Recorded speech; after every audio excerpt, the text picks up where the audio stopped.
Hi everyone, welcome back to the channel, and this is War 3 of Season 46, slowly getting our way through the season even though it's already ended. Today I have Chee'ilth, Cap Sam and Hulk. Hulk is a 7-star rank 2 that is being brought along for synergy. It's a Chee'ilth synergy. It lets her start with more cleanse charges and at max cleanse charges against gamma opponents. I don't think we're taking any gamma opponents today, but it still really helps with some of the fights we're going to be taking. So we'll be starting off on path 4. We'll take that Void and the Stryfe, and then 4 in section 2 as well, Ham and Hulk. Then we're going to be taking this Jess Jones mini, the Bishop mini, the Titania mini, and we actually end up taking the boss as well due to someone iteming out. And I got, I assigned myself to cover that one. So we're starting off with this Void. For we just really need to watch the debuffs and focus on the tactics. So I'm going to be going for intercepts. You don't need it. Void isn't one where you're dead if you don't get it, but I do really want it. So you start off, you see that heal block debuff, and that really shook me up because I forgot that one applies on the start of the fight, and I forgot that Chee'ilth wouldn't shrug it off. And I see 1,000 damage tick, and I'm really worried. Luckily, a fatigue applies, and we actually shrug both off. I'm not sure if that's how it's supposed to work, but I'm not going to complain because I didn't want to be racing against time and ticking down the whole fight. But we've managed to keep up our intercepts here. We dex that special there, go back in for a backdraft, and now we can just use Striker and go into special. Didn't need it, but we had a whole combo and a whole special that could have taken off a lot more health. So a very safe fight. And next up, we've got this Stryfe. I was a little bit more worried about long distance relationship than I probably had to be. But it turned out to not really be an issue in this fight. So I was conscious that I might need to build space. But Cap Sam controls this fight so well. Even without the intercept, if we have an armor up, we can block unblockable specials. We get the intercept up and Stryfe is playing for us. I go in there and I tap him before his miss comes up because I know I can do that. I know the timing. I wouldn't necessarily recommend doing that if you don't. But now I know that I can just chuck on my locked on. So I hold block during that and get the dex off so we can carry on hitting him during this phase. We can go for our special too, and that almost closes the fight out. Just another combo and a striker probably does. Sam works very well for Stryfe because a lot of his annoyance is when you crit him, he gets his charges and then he can glance, and then he can, if he's awakened, he can make you miss. But Sam doesn't crit, and even if you do trigger the miss, you might have your locked on anyway. So yeah, he's a very good counter for that, and I was as happy with how fast the fight went. Next up, we have this Spider Ham on 4B. So Chee'ilth and her cleanse charges just control this fight so much. This is part of the reason I brought the Hulk synergy. There were a couple fights here with debuffs, or a few fights here with debuffs. So I wanted extra cleanse at the start of the fight. We lost a little bit of health in the Void one, so I just pop a combat regen to heal up during this fight. I'm not too worried about it. The main thing I want to watch out for is I really don't want to hold on to my power above a bar. I want to throw my special one as soon as possible. So I go for my special one there straight away so that I don't have any power and he doesn't build any nonsense. The taunt's active, but I can also dex his special one while rooted, so no issues there. We go for a little cheeky heavy punish after that special, which pauses our bleeds, and before I can even explain more about that fight, it's over very quickly. Very safe, and I think I take this a few more times in this season. And I've just realised I do take a gamma opponent in this fight. It is Hulk. So that means I'm going to be starting with 10 cleanse charges, which is very nice. Chee'ilth also counters Hulk in a very nice way. When she has her special 1 grip passive active, that's a little pinky purpley one that will come up soon.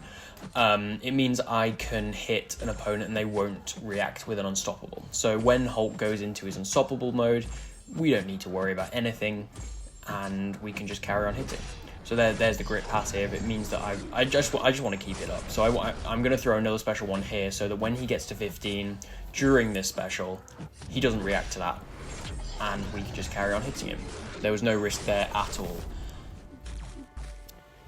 One thing that I would note as well is that because Hulk is Gamma, Chee'ilth's bleeds get even more potency, so that's why he was melting a little bit faster than usual. And we just have so much safety in that fight. With all of our cleanse charges, you could start that fight with your normal 2 cleanse charges and you'd be absolutely fine. But it's just extra safety, and like I said, I had a few more matches where extra cleanse make it safer.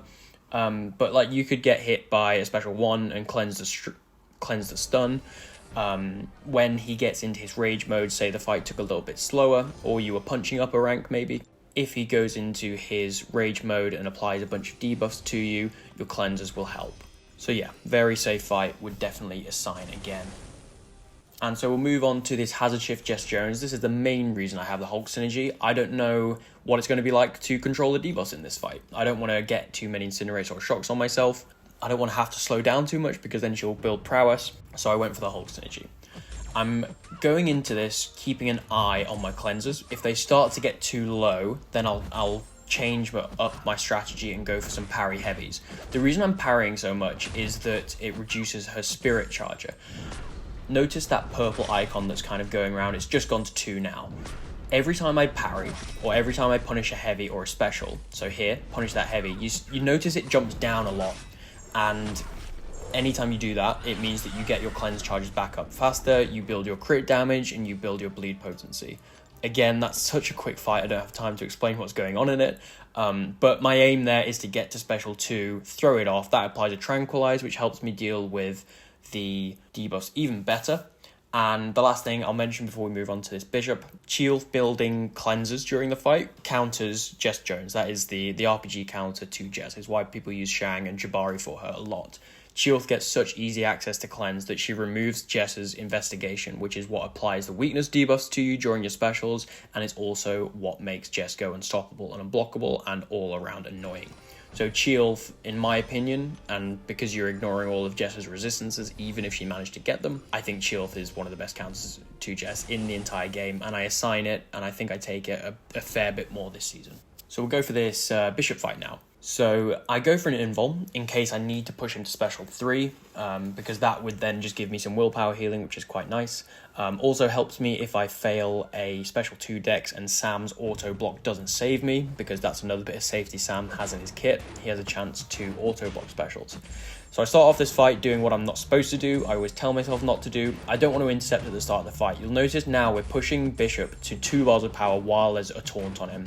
And it just means that there's a risk that he throws special 1 into block.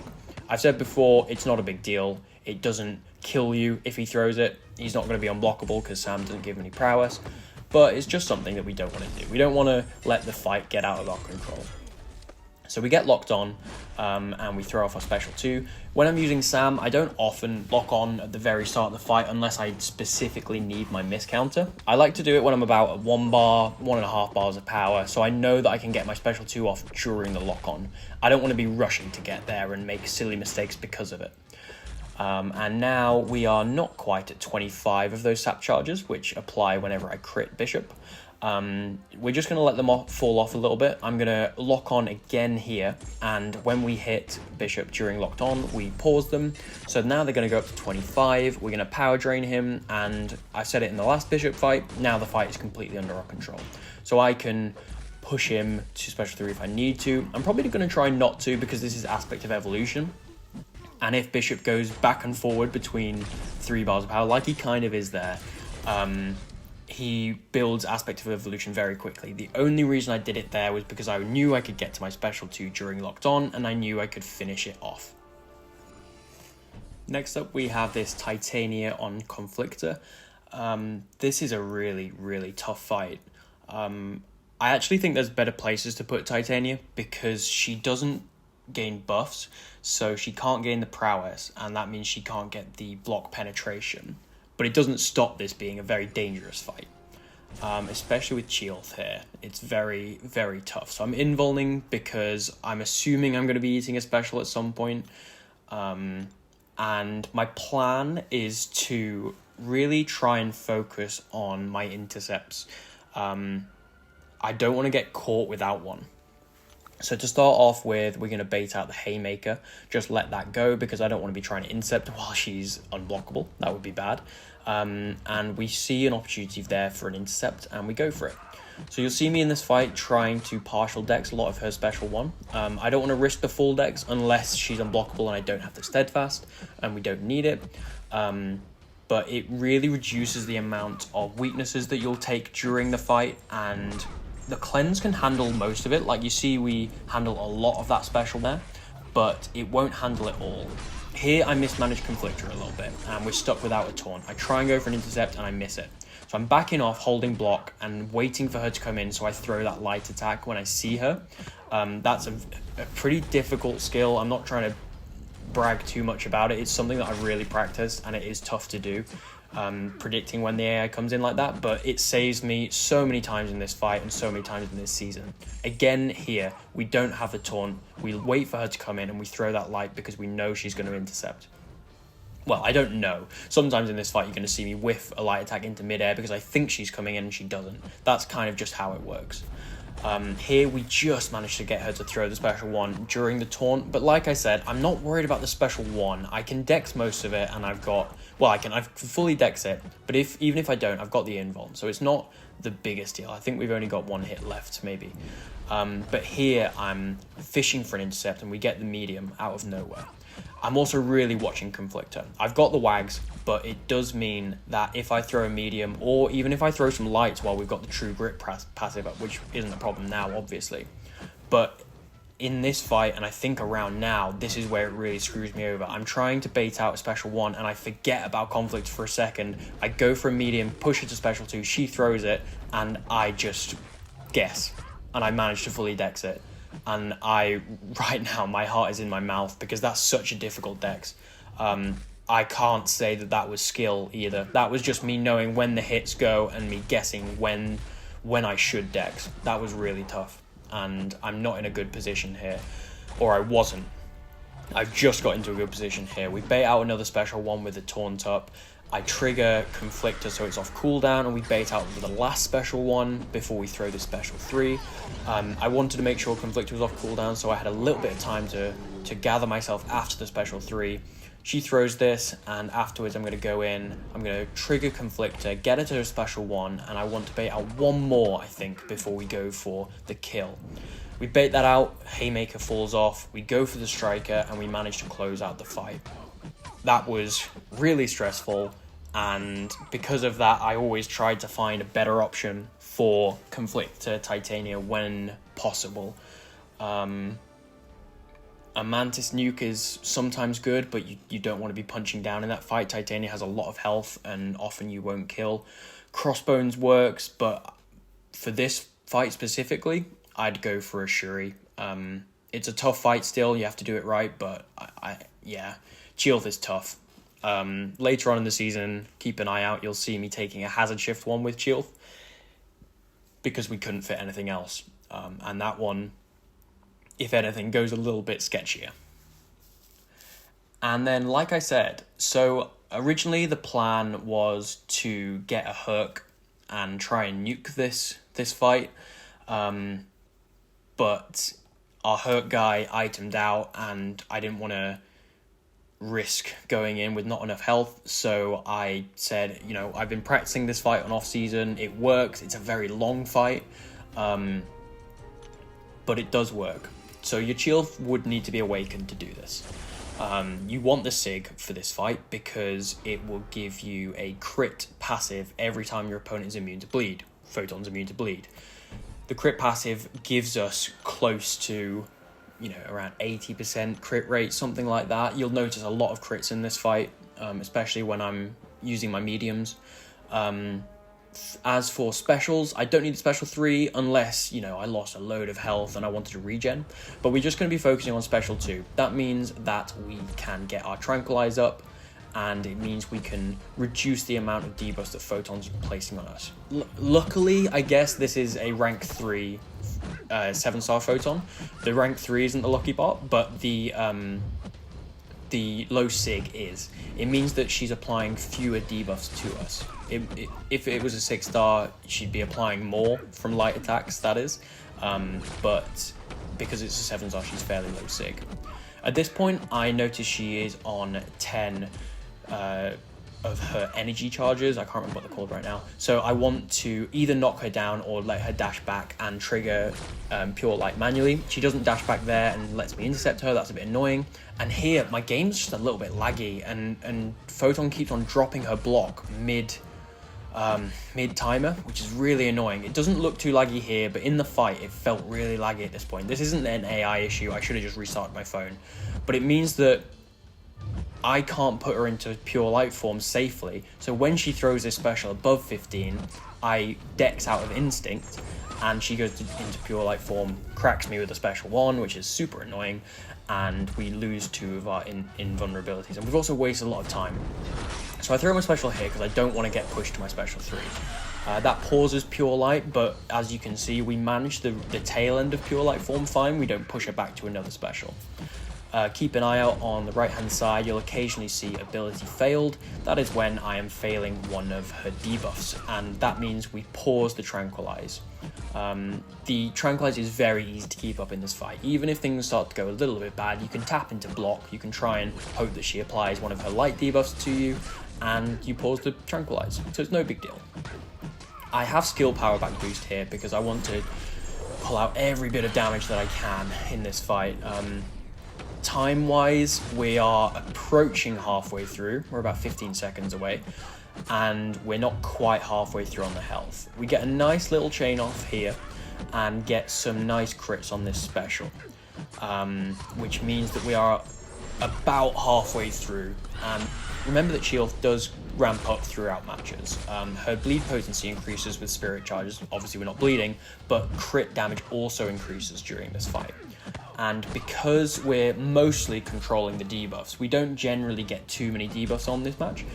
Even if the opponent is placing with inequity, we mostly avoid that. I'm still a little bit worried about time at this point in the fight though. We are only just on track to solo. It's about a minute per 20%, obviously with a 5-minute fight. And back then we were on about 2 minutes and 40%, so we were exactly on pace. So at this point I know that I need to go faster. I go for a little bit more tempo in this fight now. I don't want to waste any time. I want to keep up my mediums, which apply more bleeds, and we get a full crit special 2 there, which puts us well ahead of the pace. Looking back, probably should have chilled out a little bit more now, but no big deal. I want to knock her down here, or I want to go for the kill. Because I don't want her to go into another pure light. I decide to go for the kill because I feel like I have the range, and we do. We close it out with over a minute left, so at the end I wasn't in danger. I could have chilled out a little bit more, but I think I got into my head that I was going to time out when it was only 40% and 2 minutes left. That was the moment where I was like, okay, I really need to speed up here. Especially after the slow start to the fight, which was quite frustrating. Looking back, could have chilled out a little bit more at the end. I don't know if I'd necessarily want to do that fight again, but I'd be happy to if I needed to, especially because now that I've done it against a rank 3, it means that, you know, it can't get any harder. Unless it's a higher SIG, but, you know, we're probably not going to be seeing like a SIG 60-80 7-star Photon anytime soon. But yeah, that is overall this war. I was very happy with it. Everything went very well. And yeah, Chee'ilth continues to impress, and Sam backing her up. I'm loving it. Like I said, I get them a lot this season, so don't expect a wide variety of champions used. But if you're interested in either of these two, then, or just in war in general, please stay tuned. And I will catch you in War 4 when I get that done and upload it. So yeah, thanks very much for watching, and I'll catch you next time. Cheers.